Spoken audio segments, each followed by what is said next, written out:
Assalamu alaikum wa rahmatullahi wa barakatuh. Welcome to all my dear students. Today, as you see, we are going to have a new lesson in our curriculum for this semester, Mega Goal 5. It will be a listening lesson. In this lesson, we are going to talk about one of the famous Saudi doctors.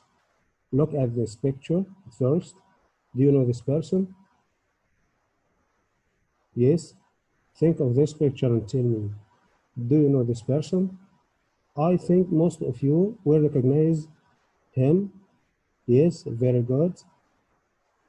Yes, Dr. Abdullah Rabia, one of the most famous Saudi doctors. Okay, now my dear students, let's start our lesson. In this lesson, you are going to listen to text about Dr. Abdullah Rabia. After listening to the text, you have to put all these events in the correct order. So pay attention to the order of these events and try to put them in order. Yes, you have 1 minute or two to read all these events, okay? Okay, you can stop the video and read all these events. Now, let's listen to the text about Dr. Abdullah Rabia. Dr. Abdullah al-Rabia is highly respected in the medical field for his contribution to pediatric surgery and his expertise in separating conjoined twins. The work of Dr. Rabia and his team of medical specialists has enriched the lives of many children and their families around the world. Abdullah al-Rabia was born in Saudi Arabia.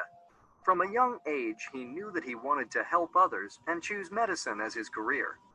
He proved to be an excellent student, and by the age of 25, he had received a Bachelor of Medicine and a Bachelor of Surgery from King Saud University in Riyadh. He continued his studies in Alberta, Canada, where he was awarded a Master's in Pediatric Surgery in 1985 and became a member of the Canadian Board of Pediatric Surgeons in 1987. Dr. Rabia soon returned to Saudi Arabia and became an assistant professor of pediatric surgery at King Saud University and a pediatric surgery consultant at several hospitals in the kingdom. From 2005 to 2009, he held the position of Executive Director General of Health Affairs at the National Guard, and in February 2009, he was appointed Minister of Health. In January 2005, Dr. Rabia and his team made medical history by separating a pair of conjoined twins after 15 hours of surgery.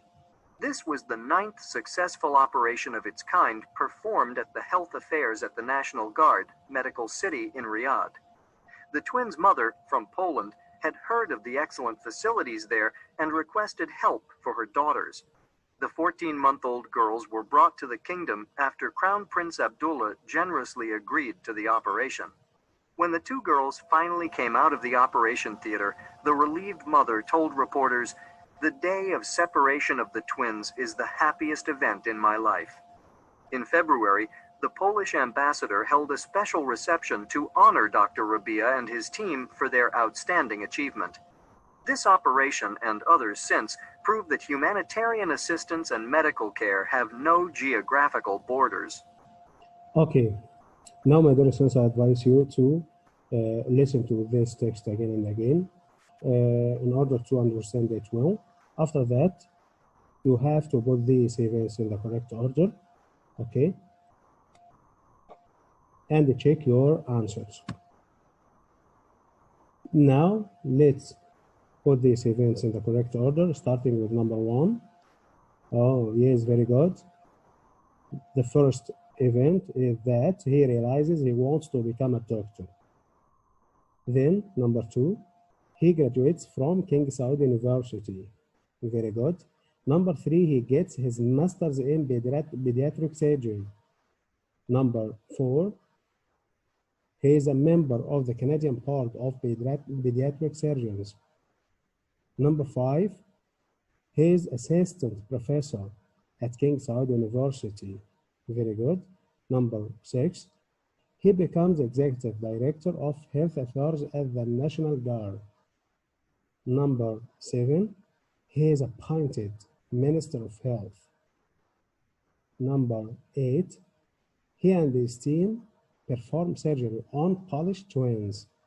So Dr. Rabia became famous because he managed to separate conjoined twins, Polish conjoined twins. The last event to happen is that he is honored by the Polish community. Okay, I ask you to listen and check your answers many times. Then, my dear students, we are going to move to another practice, which is what? Practicing saying the letter R, the sound R. Of course, you know we have different sounds in English, and one of the most important sounds to say is the letter R or the sound R because it's pronounced differently in different languages. So we have 5 sentences. In each sentence, we have the letter R or the sound R. You have to practice saying this letter or this sound correctly. Okay, start number 1. Dr. Rabia is respected for his contribution to pediatric surgery. Note that Dr. Ra sound, Rabia, Ra sound, respected, contribution, pediatric surgery. Okay, number 2. They have enriched the lives of children around the world. Okay, you have to repeat again and again. Number 3. He received a Bachelor of Surgery from King Saud University in Riyadh. Number 4. After the operation, the mother was relieved. Number 5. The ambassador held a reception to honor Dr. Rabia. Yes, so you are advised to say these sentences again and again in order to learn how to say the sound R. Then, my dear students, to the last point in our lesson for today, and it is a vocabulary building practice.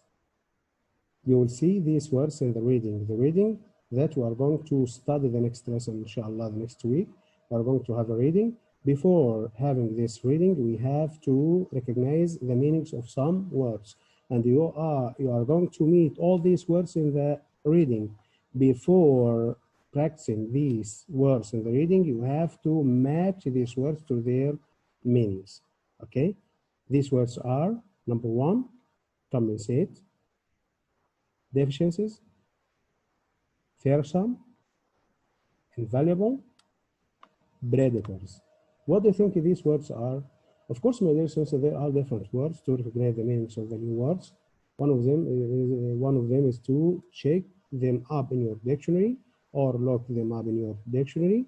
Another way is to recognize the meanings from the context. So you can go through the reading lesson, finding these words, reading the words before and after these new words, and recognize the meanings. Now let's discuss the meanings of these words. The first one, the word compensate. What does it mean for someone to compensate something? Is to put something in another to put something in place of another thing. For example, here when you have a new car and you had an accident, of course, you can get a new car in place of the damaged car. Now you compensated this accident. So here compensate means what? Yes, to overcome a weakness with a strength. Very good. To overcome a weakness with a strength. Number 2, deficiencies. What are deficiencies? Of course, when you need something which is necessary to you, and you don't have this thing, now you have a deficiency. So deficiencies are, yes, what? Ways in which something lacks what it needs. Very good, excellent one. Number 3, fearsome. Fearsome. What does it mean? Very good. Causing great fear. Look at this word, fear, and the beginning of this word, fear. Fearsome. Causing great fear. So when something causes great fear, we can say it's fearsome. Number 4, invaluable. Invaluable. What does it mean for something to be invaluable? It costs a lot. Very good. Or extremely valuable, priceless. Very good. Priceless means you can't pay anything to get this thing. Like what? Happiness. Happiness is invaluable. So the happiness is extremely valuable. Priceless. You cannot pay anything in order to buy happiness. Very good. The last word is predators. What are predators? These are animals that live by hunting others. Do you know that some animals eat others? Animals that eat other animals are predators. Animals which are eaten are called prey. Okay? I hope, my dear students, you study these words well, because inshallah, the next lesson we are going to meet these words and study these words through context. Okay? Now, my dear students, thank you very much for good listening. I hope you benefited a lot from this lesson. Hoping that you prepare the next lesson, which is a comprehension lesson. The next week, inshallah, we are going to meet. Thank you very much. Goodbye.